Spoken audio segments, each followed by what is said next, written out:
अस्सलाम वालेकुम। Spanish language course की एक और वीडियो के साथ मैं हूं वकास अकरम। दोस्तों, आज की हमारी वीडियो पार्ट नंबर 3 है। हमारा जो सेगमेंट है स्पेनिश ज़बान की मशहूर कहावतें और अक़वाल। क्योंकि आपको पता है स्पेनिश ज़बान में या किसी भी ज़बान में बहुत ज़्यादा अक़वाल या ऐसे जुमले इस्तेमाल होते हैं जो कि पहले से बने हुए होते हैं।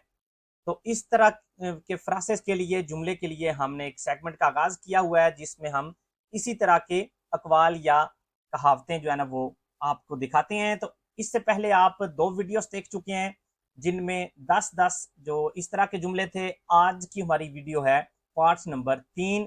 तो इसके साथ आपके पास टोटल 30 जुमले, 30 कहावतें या अक़वाल हो जाएंगी। तो अगर आपने जो पिछली वीडियोस हैं वो नहीं देखी हुई तो इसी चैनल की अगर आप प्ले लिस्ट में जाते हैं तो जिस प्ले लिस्ट में लिखा हुआ है रेफरानेस डिचोस, तो उसमें ये 2 वीडियोस पहले से मौजूद हैं। आज की वीडियो इसमें तीसरी वीडियो होगी। तो यहाँ जाके आप सारी जो इस तरह की वीडियोस हैं वो देख सकते हैं। इसके अलावा अगर आप देखें तो आपको मुख्तलिफ कैटेगरीज की प्लेलिस्ट मिलेंगी। ग्रामर की वीडियोस यहाँ पे मिलेगी। स्टोरीज के साथ अगर आप स्पेनिश सीखना चाहते हैं तो यहाँ पे मिलेगी। वोकाबुलरी मुख्तलिफ टॉपिक्स की आपको यहाँ मिलेगी। टेंसेस या वर्ब्स के हवाले से 25 वीडियोस आपको इस जगह पे मिलेंगी। और स्पेनिश सेंटेंसेस मुख्तलिफ चीज़ों के ऊपर आपको इस प्लेलिस्ट में मिलेंगे जहाँ पे 36 वीडियोस आपको मौजूद मिलेंगी। तो ये है मुख्तलिफ प्ले लिस्ट जिनको आप देख के अपनी स्पेनिश का कोर्स बाकायदगी से कर सकते हैं। और अगर आप सारी वीडियोस तरतीब के साथ देखना चाहते हैं तो ये जहाँ पे स्पेनिश कोर्स लिखा हुआ है यहाँ से आपको मिल जाएंगी। तो अब चलते हैं जी वापस आज की वीडियो की जानिब जिसमें हमने 10 कहावतें और सीखनी है। तो सबसे पहले है हमारे पास आंदे नो आंदे caballo ग्रांदे। अगर आप इसका लफ्जी मायने पे जाएं तो इसका लफ्जी मायने तो बनता है चलता हो या ना चलता हो, घोड़ा बड़ा होना चाहिए। तो ये किस सिचुएशन में यूज होती है कहावत? ये उस सिचुएशन में यूज होती है जब किसी के पास कोई बड़ी चीज हो या बहुत ही खूबसूरत चीज हो लेकिन वो जो उसका असल काम है वो करती ना हो।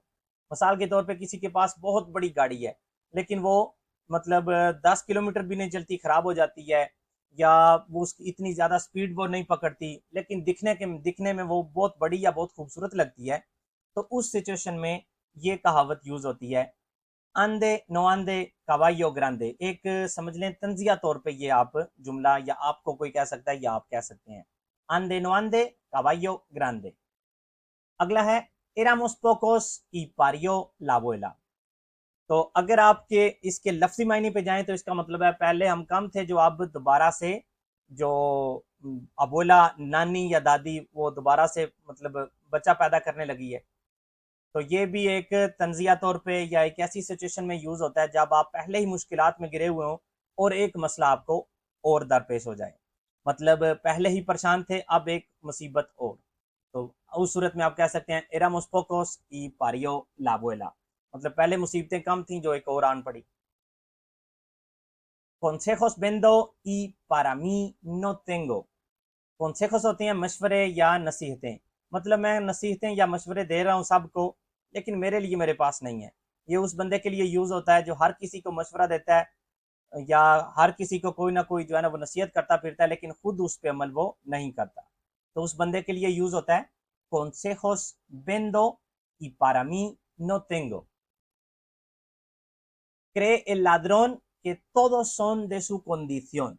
cree होता है वो सोचता है, लाद्रोन कहते हैं चोर को, todos कहते हैं सबको, su condición उसी तरह के, उसकी उसी की कंडीशन के। तो इसके लफ्जी मानी बनते हैं कि चोर को लगता है कि लफ्जी मानी भी इसी के वही बनते हैं जो इसका जिस सूरत में इसको इस्तेमाल किया जाता है कि जो चोर है, जो डाकू है, उसको लगता है कि सब उसी की सोच के हैं, सभी यही कहते हैं कि मतलब डाका मार लें या चोरी कर लें। मतलब वो उसको सारे लोग अपनी सोच के ही लगते हैं। तो ये सिर्फ चोर के लिए नहीं इस्तेमाल होता, ये वैसे आम किसी बंदे को भी आप कहना चाहें कि मतलब तुम्हारी सोच ही ऐसी है या तुम सोचते ही इसी तरह से हो तो इस वजह से तुम्हें हम भी इसी तरह के लगते हैं। तो इस सिचुएशन में कहते हैं क्रे लाद्रोन के todos son de su condición। हर बंदा सबको अपनी तरह का या अपनी सोच का ही समझता है। cuando el río suena agua lleva। ये भी बहुत इस्तेमाल होने वाला जुमला है। cuando el río suena agua lleva, इसका मतलब है जब किसी पर कोई मतलब उसका लफ्जी मायने ये है कि जब दरिया से आवाज आ रही होती है तो इसका मतलब है उसमें पानी है। लेकिन ये शुरू इस्तेमाल ये किस सिचुएशन में होता है ये जुमला?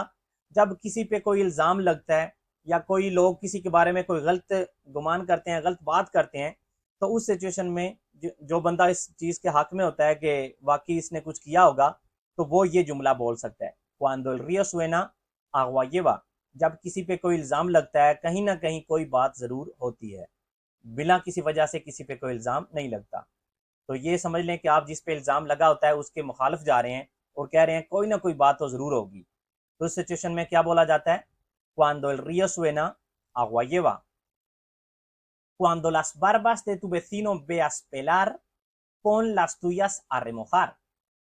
ये बेशक थोड़ा सा लंबा जुमला है, लेकिन ये भी इस्तेमाल बहुत होता है।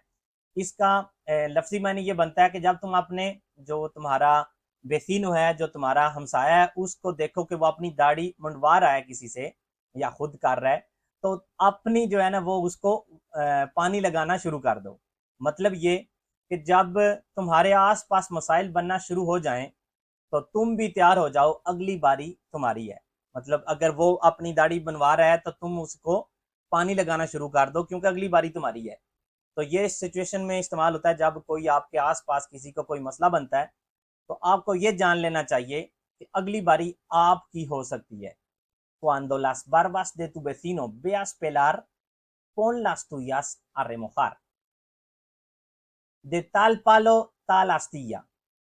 de tal palo tal astilla ये इस्तेमाल होता है जैसा बाप वैसा बेटा। मतलब पालो होता है कोई भी लकड़ का आप एक हिस्सा कह लें, और अस्तिया कहते हैं जो आप मतलब आप अपनी जूतियों के बिना चल रहे हैं तो आपके पाँव में जो निकल जाता है छोटा सा उस पालो का हिस्सा, तो वो होता है अस्तिया। तो कह रहे हैं जितना सख्त पालो होगा उतना ही सख्त उसका अस्तिया होता है जो आपके जिस्म में लग जाता है। तो ये आम तौर पे इस्तेमाल होती है मिसाल जब बाप कोई बड़ा आदमी हो या बाप कोई अच्छा इंसान हो, तो बेटा भी उसी तरह का हो, तो कहते हैं दे ताल पालो ताल आस्तिया। या बाप अगर बुरा इंसान है तो बेटा भी बुरा है, तो फिर भी कहा जाता है दे ताल पालो ताल आस्तिया, जैसा बाप वैसा बेटा। Cada maestrillo tiene su propio librillo। माएस्ट्रियो आता है जी माएस्ट्रो से, मतलब पढ़ाने वाले से, उस्ताद से। लिब्रियो कहते हैं उसकी जो किताब होती छोटी सी, जिसमें वो अपना सारा उसने अपना पढ़ाने का अंदाज तरीका लिखा हुआ होता है। तो इसके मायने है जी हर बंदे का अपना अपना काम करने का अंदाज होता है या सिखाने का अंदाज होता है। cada maestrillo tiene su propio librillo। प्रोपियो होता है अपनी, लिब्रियो छोटी सी किताब को कहते हैं। cada maestrillo tiene su propio librillo। da Dios almendras al que no tiene muelas। तो इसका लफ्जी मानी बनता है, दियोस कहते हैं खुदा को, अलमेंद्रा कहते हैं बेदाम को। तो खुदा बेदाम उसको देता है जिसकी दाढ़ें नहीं है, मतलब जो खा नहीं सकता। तो इसका मतलब किस सिचुएशन में इसको इस्तेमाल किया जाता है, जब आप कहना चाहें कि कुछ नेमतें ऐसे लोगों को मिली हैं जो इनका फ़ायदा नहीं उठा सकते, कि रब ने जो बेदाम है उसको दिए हैं जो उनको खा भी नहीं सकता, या नेमतें उसको दी हैं जो उसका फ़ायदा नहीं उठा सकते। da Dios almendras al que no tiene muelas। De una cebolla no nace una rosa। de una cebolla एक प्याज के बूटे से आपको कभी भी गुलाब नहीं मिलेगा।